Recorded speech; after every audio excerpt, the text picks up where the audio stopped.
Hello, everyone. It's very nice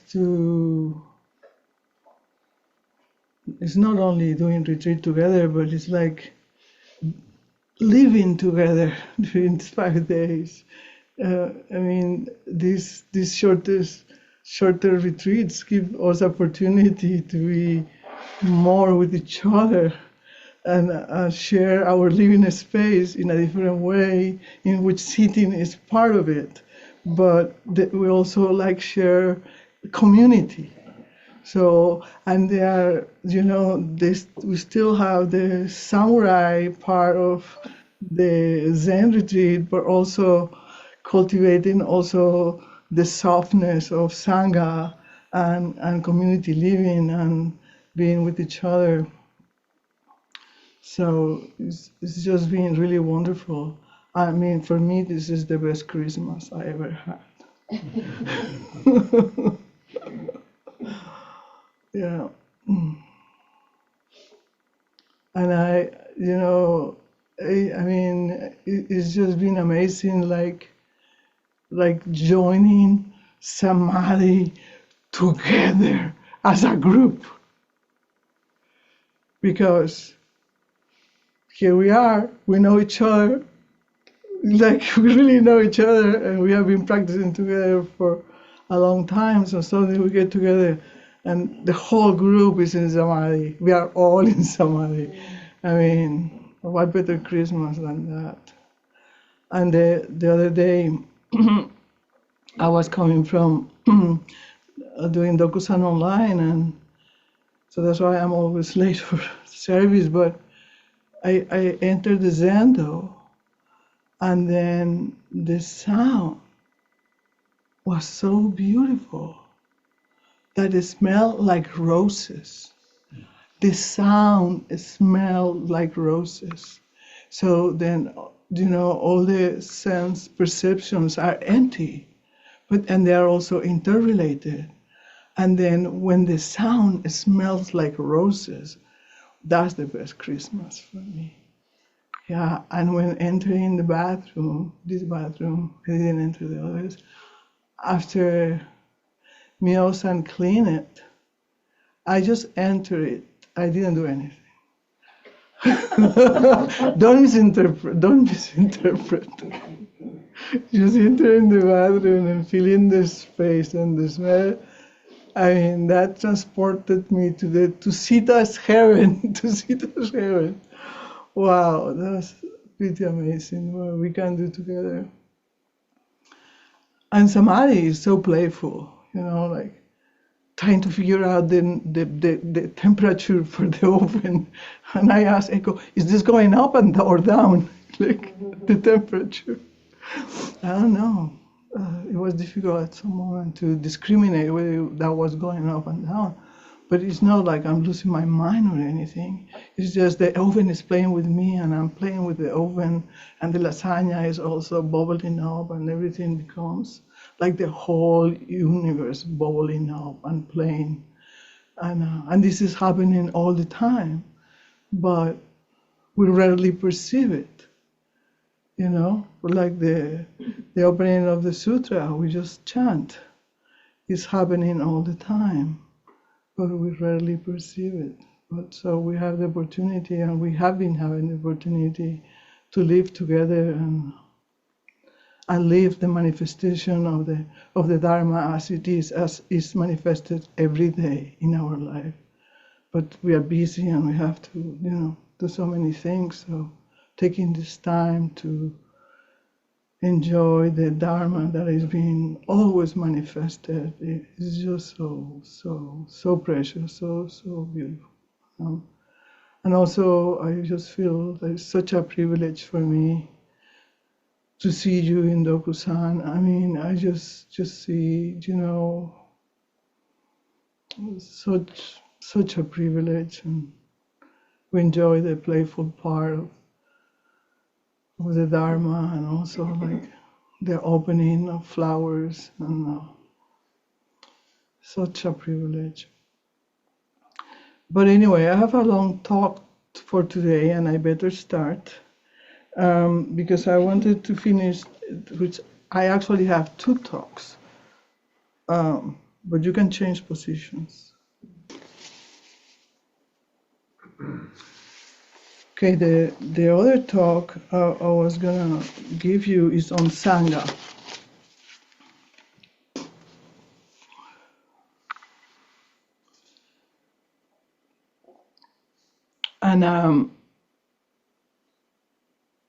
And this just came out from my heart, thinking of Sangha and the value of Sangha and experiencing the Sangha is the Buddha treasure and the Dharma treasure. How important Sangha is and how important the cultivation of Sangha is. And I look in the dictionary what radical means, because we are going to have a circle on the 14th on radical hospitality. So I look in the dictionary how radical is defined. And it's defined as thorough, complete, total, or far-reaching. So thorough hospitality, complete hospitality, total, or I also like very much far-reaching hospitality. I often see Ando, Koren, and Yugen Sensei giving Sesshin instruction to new people. And from time to time, we have new people joining our retreats. But from those people, very few return or remain. I am happy that this retreat is just us.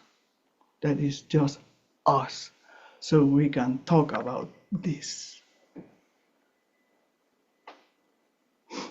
You know that the Zen Center and our forms could be intimidating to a new person. Not to us, we're so accustomed. We find it so welcoming, but to a new person, it could feel very intimidating. We put ourselves in the shoes of the newcomers. How would you see the actions of far-reaching hospitality being manifested? What would far-reaching hospitality would mean to you? Far-reaching. I tell you the truth. The first time I saw Zen, I could not run away farther than I could. I saw it through a house. It was in Puerto Rico, and they were practicing Zen in like the porch. And I just heard the Kyosaku.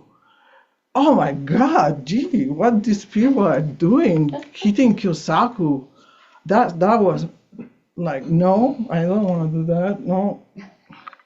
And then later on, I was introduced to Zen again in a different place. That was a Sasaki place, which was pure Rinzai.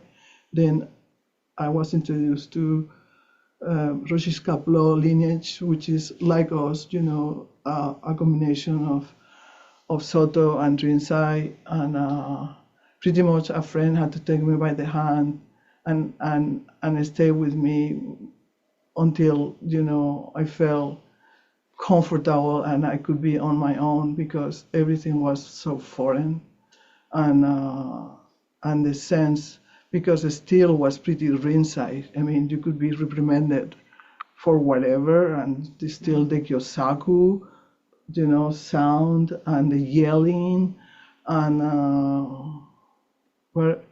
but there was something about it that kept me coming, even though it felt intimidating, and even though I had a very close friend with me all the time. It was the silence. It was the silence. So we don't know what people experience when they come from this place. They come first to this place. It could be very foreign to them, and our forms, although they are very relaxed compared to other setters, it still could feel very foreign. And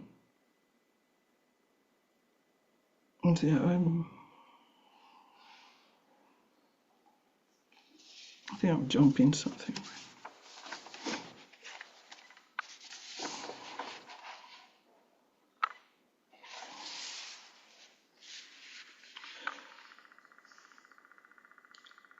So anyway, somebody mentioned, and it's so true, that we had developed over the years very close and tight relationship with each other. And that's a treasure. We're very close with each other. We feel very comfortable with each other. We trust each other. I mean, but it's a wonderful thing. We are just enjoying the Sangha treasure. But sometimes we have a new person in retreat, and we are talking to each other because we haven't seen each other, because there is no time to talk during practice. So at the end of retreat, we have to chat with each other. But maybe we are not aware that the one person that is new is alone, doesn't have anybody to make that person feel welcome. And it might even, depending of our conditioning, that might be translating into rejection, or however our conditioning is, that have been translating into a kind of rejection or unfriendliness or unkindness, or which is not at all our intention. I know that.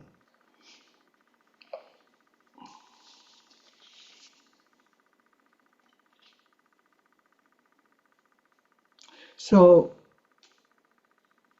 in the past, in the adolescent center, I would take the position of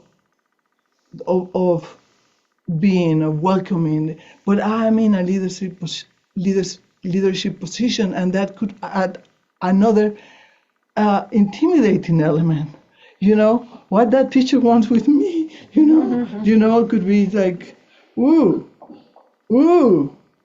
Just so it's like, no. I mean, I cannot do that. I mean, I had learned from mistakes that I cannot do that. But they need Dharma friends,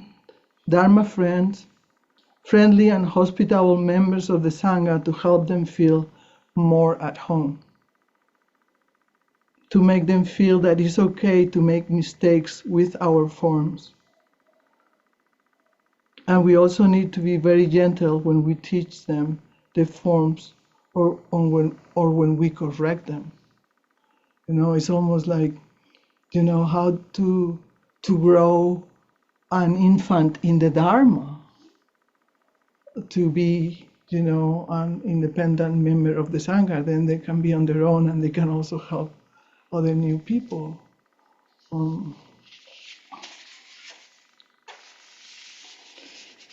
A non-Buddhist once asked the world-honored one, "I do not ask for words, I do not ask for non-words." The Buddha remained silent, seated and in silence. The non-Buddhist praised him, saying, "The great compassion of the world-honored one has dispelled the clouds of my ignorance and enabled me to be enlightened." After making a vow of gratitude, he departed. Then Ananda asked the Buddha, "What realization did the non-Buddhist have that made him praise you like that?" The Buddha replied, I don't know, that's where I was going to ask you, Roshi, I forgot to ask you. He's like a high mettled? That's a word? Okay. He's like a high mettled horse which starts at even the shadow of the whip. He is like a high mettled horse which starts at even the shadow of the whip. Even the shadow of the whip. So the Sangha has always been a place of refuge from the 5 poisons. And today, more than ever, the Sangha is also a refuge of sanity. I don't know if you say of sanity or for sanity. Both. We could see everyone that comes new through our doors as someone who is looking for a refuge from samsara, from insanity, a refuge from insanity. Do you remember, when you at some point in your life were looking for a refuge from samsara? Do you guys remember? You remember? Yeah, wow, what a difference made in my life that something like this existed, For me, it was like having found an oasis of wisdom in the midst of the samsaric insanity. To find an oasis of wisdom in the midst of samsaric delusion is really like finding a jewel, a treasure, invaluable treasure, or unvaluable.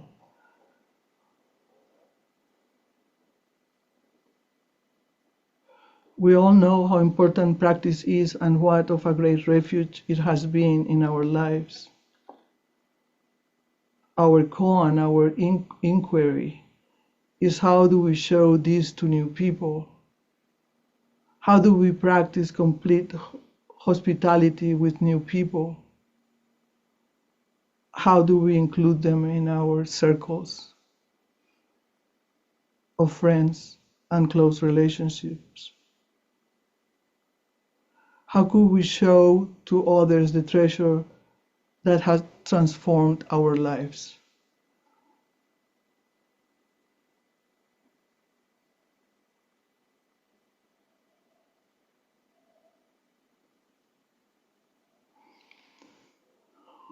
And it's important to talk about this because, if I have a treasure, maybe I don't want to share it with anybody. It's my treasure.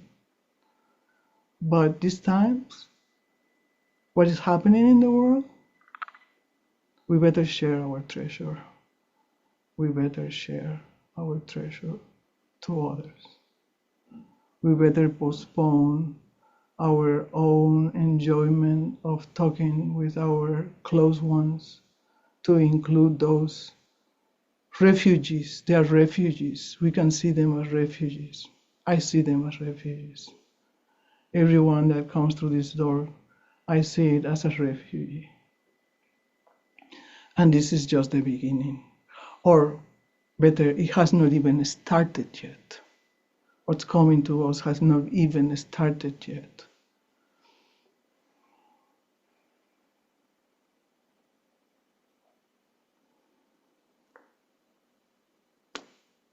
So, when did I first saw the shadow of the whip? I was in Puerto Rico and I saw some scientific report that says that the level of ocean in the island was gonna rise rapidly, and at that moment it's like I'm out of here. Even though I love my island with all my heart, it's like I'm out of here. And then I talked to my family and everybody said, "Oh no, that's gonna happen in 100 years." No, I'm out of here. And I was out of there. They didn't believe it. And now they're telling me the ocean is breaking through all those high scrapers, you say, that by the ocean. Yeah, it's going to get into the streets. It had already eaten up the coast. Oh, that poor island.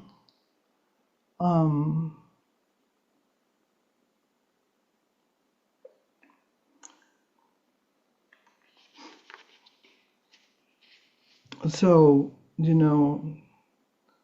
by now we see more of the shadow of the whip. That we see the whip coming, with climate change, and not even to talk about the unspeakable. Well, we know what we're talking about, right? Mm-hmm. The unspeakable.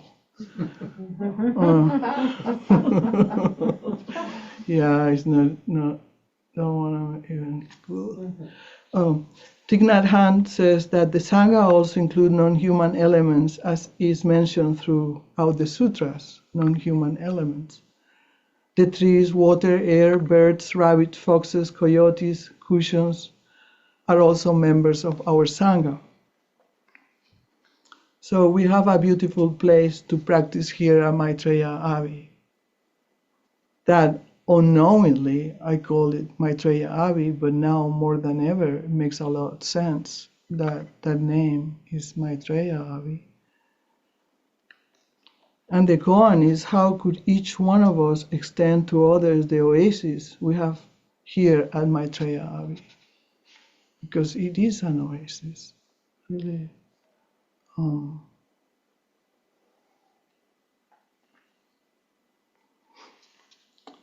Hospitality includes the action of welcoming, so it's not passive. Hospitality includes the action of welcoming. So radical hospitality is a radical welcoming of all people, regardless the race, gender, and political orientation. We have a small Sangha now, but it's really big in heart and very deep in practice. Very deep in practice.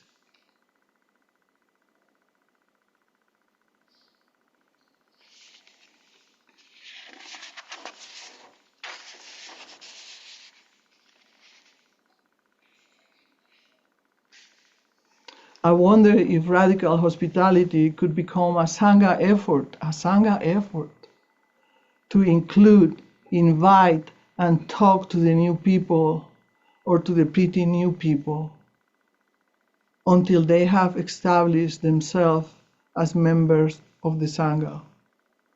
And it takes a while to establish yourself, to feel comfortable, to know the forms, to walk freely, not to be afraid. It takes a while. So I remember when I first joined the Rochester Center, I went to a introduction to Zen, and I thought everybody was so nice. Everybody was so wonderful, but they were trained to be wonderful for that one time, And then what happened to them? They were not there. So we don't want to do that. Just like.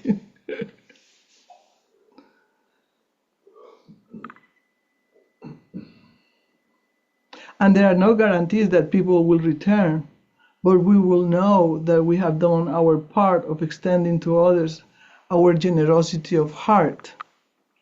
So radical hospitality is a form of dana paramita. I mean, it's a great form of dana paramita, especially these days, that there is so much gonna be happening in the world, that we don't even want to talk about it, but we can concentrate in what we can do. We can extend our dana paramita of generosity of heart by welcoming people, by guiding people, by making them feel that it's okay, to be around. And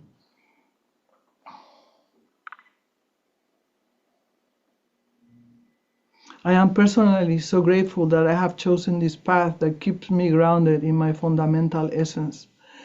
No matter how insane the winds of conspiracy theories might get, we can always be grounded in the truth of our true self. And that's a treasure. I mean, do you remember before you met our true self? I remember when I was true self, I could be like a leaf. But when we are grounded in our true self, we are grounded on our true self always, no matter what happened. So we had an amazing karma that we started this practice so long ago that when this is happening, we are grounded in our fundamental essence. It's so amazing. Such a good karma we have.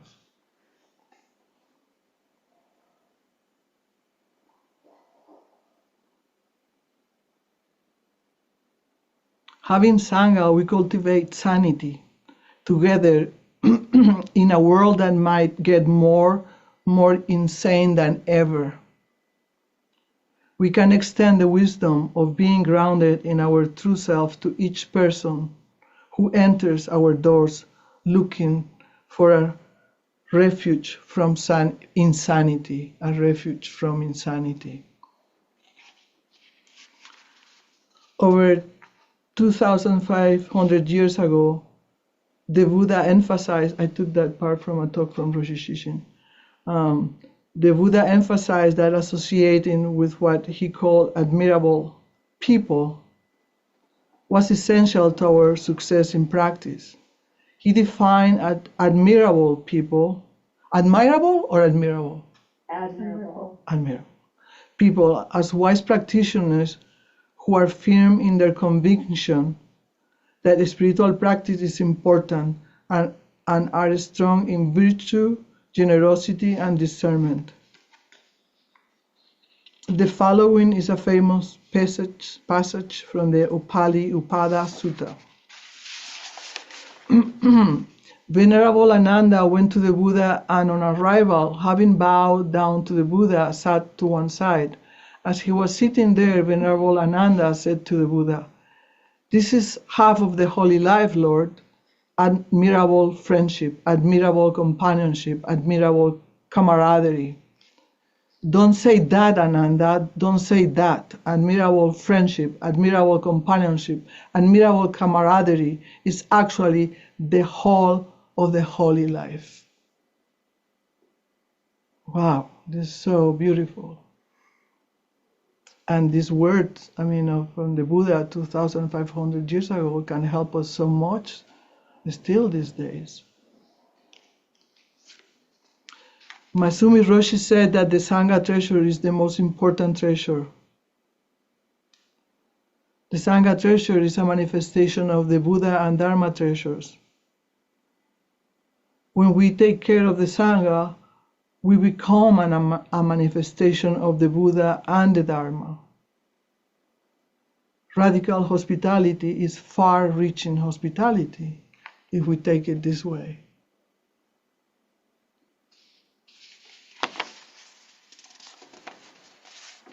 Thich Nhat Hanh also said that he thought that the Buddha of the future might be a Sangha. So, wow, what we are doing is very important. We are cultivating the Buddha of the future.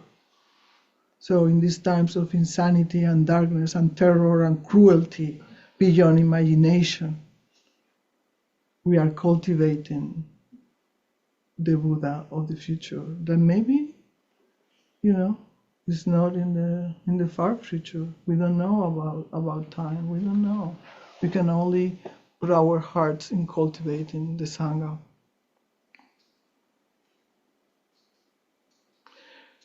And then I have some more words from Thich Nhat Hanh. He says, we don't need a perfect Sangha. A family or a community doesn't have to be perfect in order to be helpful. In fact, the Sangha at the time of the Buddha was not perfect, but it was enough for people to take refuge in, because in the Sangha there were people who had enough compassion, solidity, and insight to embrace others. And this word is so important, to embrace others. And we have developed that. We have developed solidity, compassion, and insight. We have that. To embrace others. We have enough compassion, solidity, and insight to embrace others. And Thich Nhat Hanh continues, we don't sit for ourselves alone. We sit for the whole Sangha. Not only the Sangha, but also for the people in our city. Because when one person in the city is less angry, is smiling more, the whole city profits. If we practice looking deeply, our understanding of interbeing will grow. And we will see that every smile, every step, every breath is for everybody. It is for our country, for the future, for our ancestor and successors too.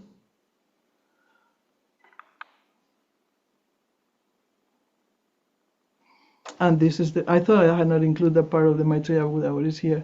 The Buddha Shakyamuni, our teacher, predicted that the next Buddha would be Maitreya, the Buddha of love. Wow, the Buddha of love, a Buddha of love. We desperately need love.